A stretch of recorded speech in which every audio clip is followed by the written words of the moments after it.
बिहार में जो विधानसभा चुनाव होने हैं उसमें होने में अभी लगभग 8 महीने का वक्त बचा हुआ है, लेकिन राजनीतिक दलों ने अभी से तैयारियों को तेज कर दिया है।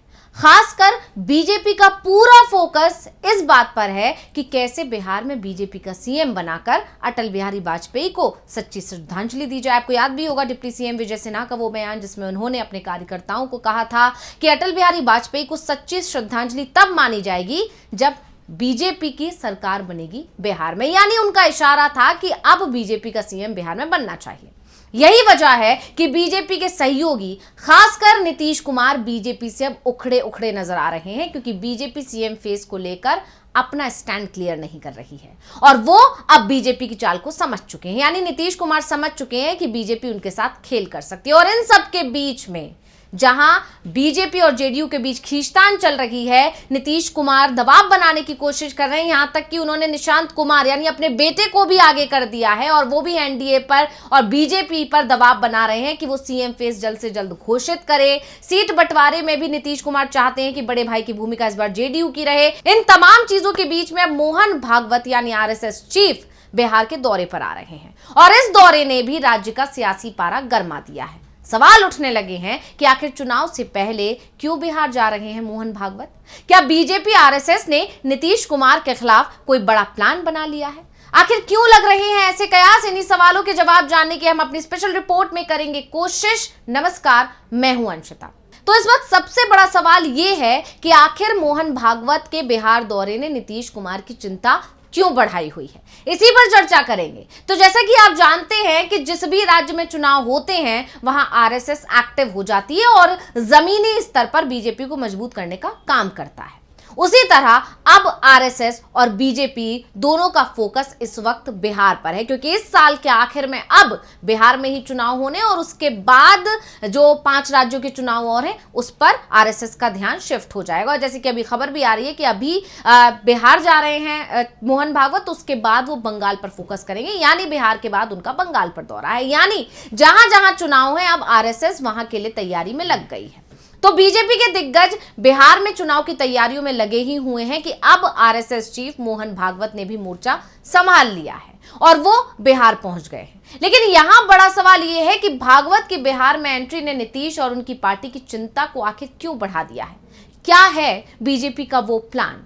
इस पर आगे चर्चा करेंगे, लेकिन उससे पहले आरएसएस चीफ के बिहार दौरे के बारे में जान लेते हैं कि आखिर वो बिहार जा रहे हैं तो कहां कहां जाने वाले, उनका दौरा क्या रहेगा, क्या प्लान रहेगा। तो आपको बता दें कि आरएसएस के प्रमुख मोहन भागवत 5 दिवसीय दौरे पर बिहार पहुंचे हैं और इस दौरान वो कार्यकर्ताओं से संवाद करेंगे यानी बातचीत करेंगे और अन्य कार्यक्रमों में भी हिस्सा लेंगे।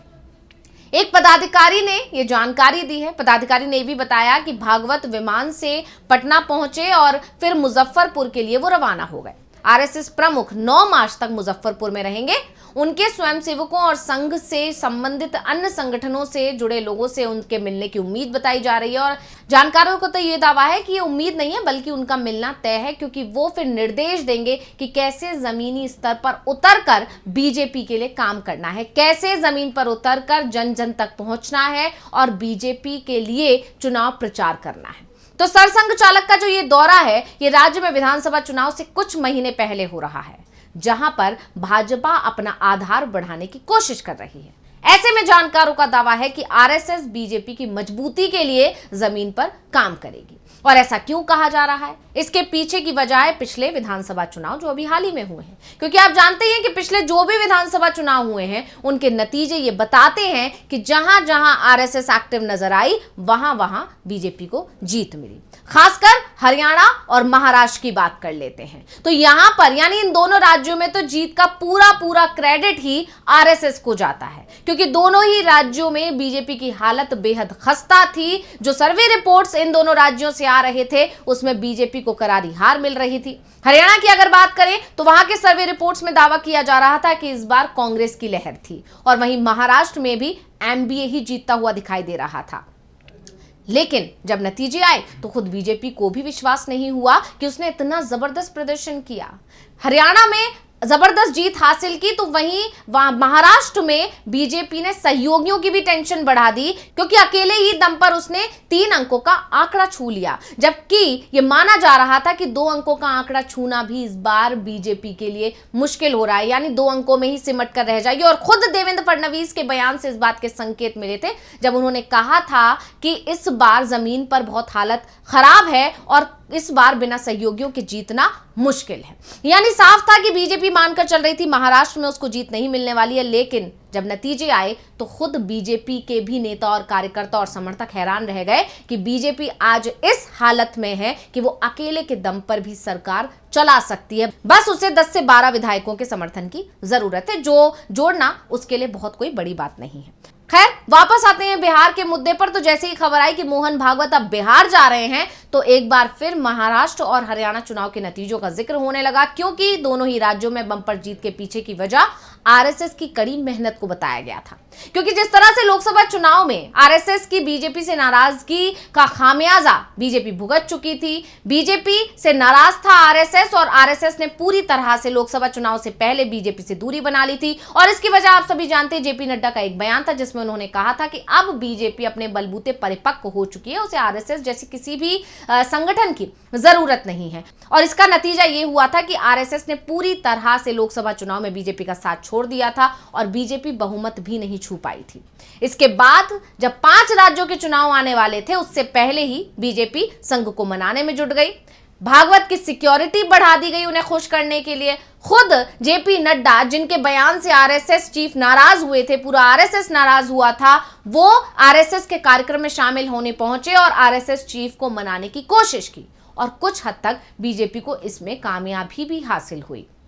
इसके बाद नतीजा यह हुआ कि आरएसएस ने बीजेपी की मदद करने का आश्वासन दिया, और इसके बाद आरएसएस ने मोर्चा संभाला, और आरएसएस ने जिन जिन राज्यों में बीजेपी की मदद की, यानी कह सकते हैं कि मोर्चा संभाला, उन सभी राज्यों में बीजेपी ने जीत हासिल की, चाहे वो हरियाणा हो और चाहे वो महाराष्ट्र हो। और अब बिहार में भी बीजेपी को जिताने की आरएसएस ने मोर्चा संभाल लिया है। इससे नीतीश खतरे में नजर आ रहे हैं, क्योंकि अगर आरएसएस ने मोर्चा संभाल लिया और बीजेपी का प्रदर्शन अच्छा हो गया तो नीतीश की कुर्सी खतरे में पड़ जाएगी। क्योंकि जिस तरह से महाराष्ट्र में बीजेपी को जीत हासिल हुई, उसके बाद बीजेपी ने पूरी तरह एकनाथ शिंदे को दरकिनार कर दिया, और एकनाथ शिंदे से सबसे पहले सीएम की कुर्सी छीनी गई। उसके बाद जो भी मंत्रालय वो चाहते थे वो मंत्रालय भी उन्हें नहीं दिए गए, खासकर गृह मंत्रालय की मांग पर अड़े हुए थे एकनाथ शिंदे, उन्हें वो भी नहीं दिया गया। और इसके बाद एक करके कई खबरें महाराष्ट्र से निकल कर आ रही है, जिससे यह साफ है कि बीजेपी ने सहयोगियों को पूरी तरह किनारे लगा दिया है।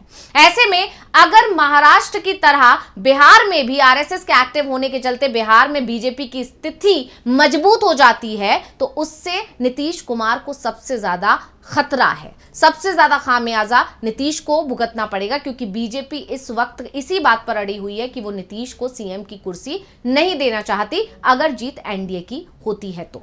यानी नीतीश को कमजोर करने के लिए ही आरएसएस को एक्टिव किया जा रहा है बिहार में।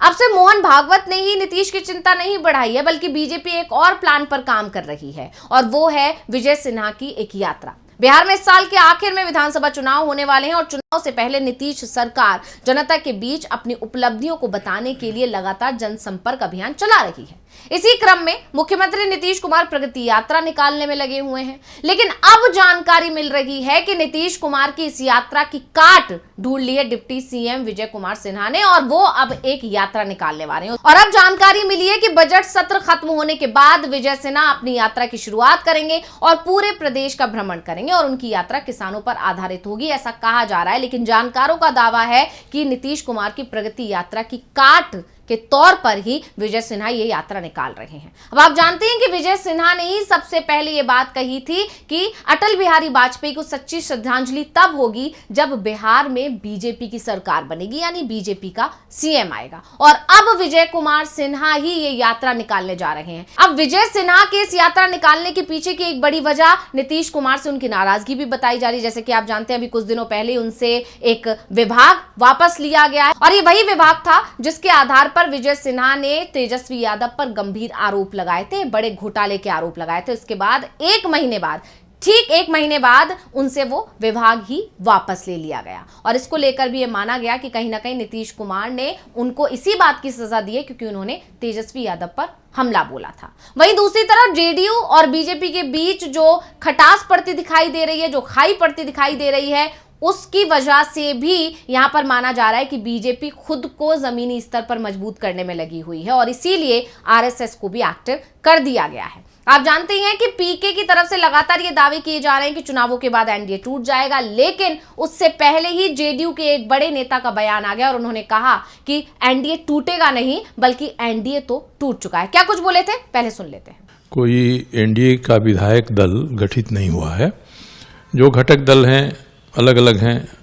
एक मैं अकेले जनता दल का हूँ और एक लोजपा के भी अकेले ही हैं, बाकी भारतीय जनता पार्टी के लोग हैं। कोई विधानसभा के भीतर विधायक दल का गठन हो या हम लोग बातचीत करें कि कैसे मसलों को हम उठाएंगे, कोई जिम्मेवारी दिया जाए कि चलिए मैं इस पहलू को देख रहा हूँ, वे दूसरे पहलू को देख रहे हैं, ऐसा कोई समन्वय नहीं है। तो कहने के लिए तो हम लोग एनडीए के हैं, चुनाव लड़े थे एनडीए के फ्रंट से, तो एनडीए के ही हम लोग मेंबर हैं। मगर विधानसभा में भारतीय जनता पार्टी बड़ा दल है, नेतृत्व भाजपा ही कर रहा है, मगर अभी तक एनडीए की कोई बैठक नहीं हुई है। अब ये कोई जरूरी नहीं है कि बैठक हो ही हो, जैसे चल रहा वैसे भी चल सकता है। मगर आपने सवाल पूछा तो मैं जवाब दे रहा हूं। तो सरयू राय को सुना आपने, इनका कहना है कि गठबंधन बचा ही कब था जो टूटेगा, यानी गठबंधन टूट चुका है। और इस तरह के बयान आने के बाद मोहन भागवत का तुरंत एक्टिव हो जाना, बिहार में 5 दिवसीय दौरे के लिए जाना, ये कहीं ना कहीं इशारा कर रहा है कि बीजेपी अब अकेले के दम पर खुद को मजबूत करने में लग गई है बिहार में। अब देखना होगा कि बीजेपी की एक कोशिश कामयाब हो पाती है या नहीं, या फिर नीतीश कुमार के खिलाफ बीजेपी और आरएसएस मिलकर जो प्लान बना रहे हैं वो इसमें कामयाबी उसे मिलेगी या नहीं, या फिर नीतीश कुमार इस प्लान को समझकर कोई बड़ा एक्शन लेंगे या नहीं। तो रिपोर्ट आपको कैसी लगी हमें कमेंट करके अपनी राय जरूर दीजिएगा। इसी के साथ मुझे दीजिए इजाजत। देखते रहिए डीवी लाइव। नमस्कार।